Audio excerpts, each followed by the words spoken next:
राजकीय घडामोडी, सामाजिक विश्लेषण, कृषी विभाग, कला व मनोरंजन विश्व आणि क्रीडा क्षेत्रातील बातम्यांचे ताजे व अचूक अपडेट्स महाराष्ट्र शाही न्यूज मराठी। बातमी मागची बातमी, शोध सत्याचा। मालपाणी बजाजचे अधिकृत विक्रेते तात्या मोटर्स घारगाव हे घेऊन आलेत उत्तम प्रतीच्या दररोज एक्सचेंज सुविधा। जशी तुमची गरज तसे कमीत कमी व्याज दरात व सुलभ हप्त्यात लोन उपलब्ध। बजाज कंपनीच्या 100 सीसी, 110 सीसी, 125 सीसी, 150 सीसी ते 400 सीसी पर्यंतच्या सर्व प्रकारच्या टू व्हीलर गाड्या तात्या मोटर्सच्या भव्य दालनात उपलब्ध। आमच्याकडे आपणास उत्तम प्रतीचे स्पेअर पार्ट, समाधानकारक सर्व्हिस व इन्शुरन्स क्लेमच्या सुविधा दिल्या जातील। आपण आपल्या स्वप्नातील सर्वाधिक मायलेज देणारी आरामदायी गाडी घेऊ इच्छित आहात तर मग वाट कसली पाहताय? आजच संपर्क साधा तात्या मोटर्स घारगाव। आमचा पत्ता पुणे नाशिक हायवे उड्डाण पुलाजवळ, तात्या मोटर्स घारगाव, तालुका संगमनेर। प्रोप्रायटर गौरव आहेर। संपर्क क्रमांक 99 70 30 28 01। जेसीपी एजंटकडे विक्री करण्यासाठी दिलेले जेसीपी यंत्र एजंटने परस्पर विकून संगमनेर तालुक्यातील बोटा येथील शेतकऱ्याची फसवणूक केल्याची तक्रार 26 ऑगस्ट रोजी दाखल करण्यात आली होती। या तक्रारीचा घारगाव पोलिसांनी तपास करताना 2 जेसीपी यंत्र ताब्यात घेतलेत। यातील एक जेसीपी यंत्र तक्रारदार यांचा असून एका जेसीपी यंत्राची चेसिस, इंजिन नंबर प्लेट गायब असून प्रिंटेड चेसिस नंबर मिटवण्याचा प्रयत्न केला गेला आहे। जेसीपी नंबरही गायब असून जेसीपी यंत्राच्या मूळ कागदपत्रात फेरबदल करून खरेदी विक्री करणाऱ्या एजंटांचा मोठा गोरखधंदा सुरू असल्याचे समोर आलाय। जेसीपी यंत्राच्या खरेदी विक्री एजंटांचा एक मोठा गैरप्रकार उघडकीस आलाय। यामध्ये शेतकरी संतोष मुसळे हे बोटा येथील रहिवासी असून ते शेती व्यवसाय करतात।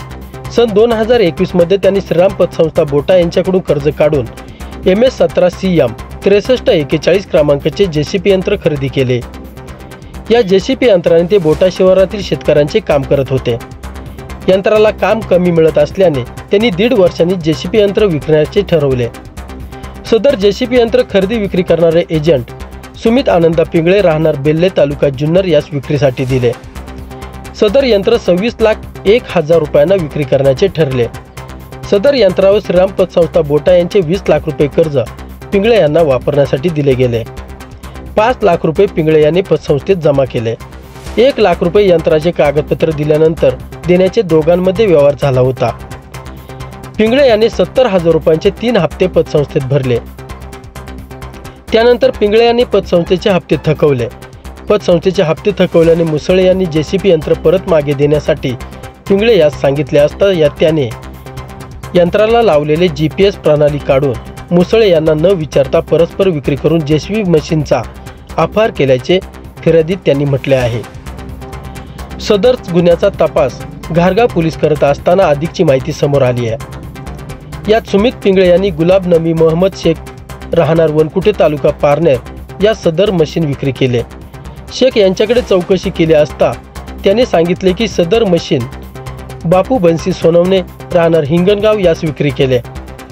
सोनवणे यास विचारपूस केली असता त्याने सांगितले की सदर मशीन अंकुश गोरख तावरे राहणार मोरगाव, तालुका बारामती, जिल्हा पुणे यास विक्री केले। घारगाव पोलिसांनी यातील बापू सोनवणे याला सोबत घेऊन आरोपी अंकुश तावरे यांच्याकडे गेले असता सदर मशीन दुसरेच असल्याचे निदर्शनास आले। सदर जेसीबी मशीनचे चेसी नंबर व इंजिन नंबरमध्ये खाडाखोड करून बदल केल्याचे अंकुश तावरे यांनी कबूल केले। सदर मशीनचा पंचनामा करत ते जप्त करण्यात आलेत। सदर जेसीबी मशीन बाबत सखोल तपास केला असता सदर मशीन उत्तर प्रदेश राज्यातील असल्याचे निष्पन्न झाले। परंतु या सर्व प्रकारात जप्त करण्यात आलेले मशीन फिर्यादीचे नसल्याचे स्पष्ट झाले। आरोपीकडे पुन्हा एकदा सखोल चौकशी व बारकाईने विचारपूस केली असता आरोपी सुमित आनंदा पिंगळे यांनी फिर्यादीचे मशीन नागनाथ राजाराम फुले राहणार अहमदपूर, जिल्हा लातूर यांना विक्री केले असल्याचे त्याने सांगितले। फुले यांच्याकडे तपास केला असता त्यांना सुमित पिंगळे यांनी दिलेले जेसीबी मशीन हजर केल्याने त्याचे चेसी नंबर व इंजिन नंबरची पाहणी केली असता ते मशीन फिर्यादी यांचे असल्याचे निष्पन्न झाले। सदर मशीन तपास कामी जप्त करण्यात आलाय। पोलीस तपासात 2 जेसीबी यंत्र मिळून आलेत व ते दोन्ही जेसीबी यंत्र घारगाव पोलीस ठाण्यात आणून उभे करण्यात आलेत।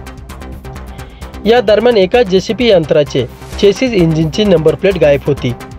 मात्र अवघ्या 24 तासात त्या जेसीबी यंत्राला चेसिस इंजिन नंबर प्लेट बसवण्यात आल्याचे दिसून आले। परंतु त्या प्लेटवर असणारे चेसिस नंबर आणि यंत्रावर असलेले प्रिंटेड चेसिस नंबर यात मोठी तफावत दिसून आली आहे। सदर जेसीपी यंत्राची 31 ऑगस्ट रोजी चेसिस इंजिन नंबर प्लेट गायब होती। त्यावरील प्रिंटेड चेसिस नंबर हा मिटवण्याचा प्रयत्न केला गेला होता, मात्र अवघ्या 24 तासात म्हणजे 1 सप्टेंबरच्या रात्री 10:30 वाजता पहिले असता पुन्हा गायब असलेली चेसिस इंजिन नंबर प्लेट पुन्हा बसवण्यात आल्याचे समोर आले। तफावत असलेली चेसिस इंजिन नंबर प्लेट कोणी बसवली हा प्रश्न उपस्थित केला गेला आहे। प्लेट बसवताना संबंधित जेसीपी कंपनीला पत्रव्यवहार झाला आहे का? अधिकृत व्यक्तीने नंबर प्लेट बसवली आहे का? बसवली तर त्यात तफावत का? एवढी गंभीर बाब असताना एकही आरोपी ताब्यात का घेण्यात आला नाही? नेमके या प्रकाराचे गूढ काय हे परिवहन विभागाने चौकशी केली तर स्पष्ट होईल। अन्यथा एवढा मोठा गुन्हा घडूनही गुन्हेगारांना अभय मिळून रान मोकळे होणार आहे।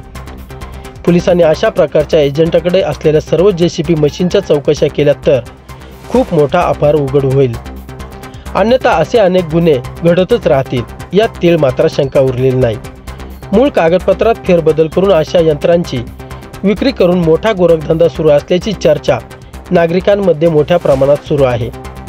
संबंधित जेसीपीच्या मूळ कागदपत्रांची परिवहन विभागाकडून चौकशी झाल्यानंतर काय ते स्पष्ट होईल। सदर गुन्ह्यात घारगाव पोलीस हा तपास कसा करणार? यात आणखी काही जेसीपी यंत्र जप्त होतील का? यात मूळ कागदपत्रात फेरबदल करून जेसीपी यंत्र खरेदी विक्री करणारी टोळी गजाआड होईल का? सदर जेसीपी चोरीची आहेत की अजून काय? अशा किती शेतकऱ्यांची फसवणूक झाली आहे? त्यांना न्याय मिळेल का? या सर्व प्रश्नांच्या उत्तरासाठी सर्वांचे लक्ष घारगाव पोलिसांच्या कारवाईकडे लागले। सदरची कारवाई अहिल्यानगर पोलीस अधीक्षक सोमनाथ घारगे, श्रीरामपूर अप्पर पोलीस अधीक्षक सोमनाथ वाकचौरे, श्रीरामपूर संगमनेर विभाग उपविभागीय पोलीस अधिकारी डॉक्टर कुणाल सोनवणे यांचे मार्गदर्शनाखाली केली असून या प्रकरणाचा अधिकचा तपास घारगाव पोलीस स्टेशनचे पोलीस निरीक्षक हेमंत थोरात यांच्या सूचनेनुसार पोलीस कॉन्स्टेबल प्रमोद गाडेकर सह सुभाष बोडके करत आहे। ब्युरो रिपोर्ट, महाराष्ट्र शाही न्यूज मराठी, घारगाव।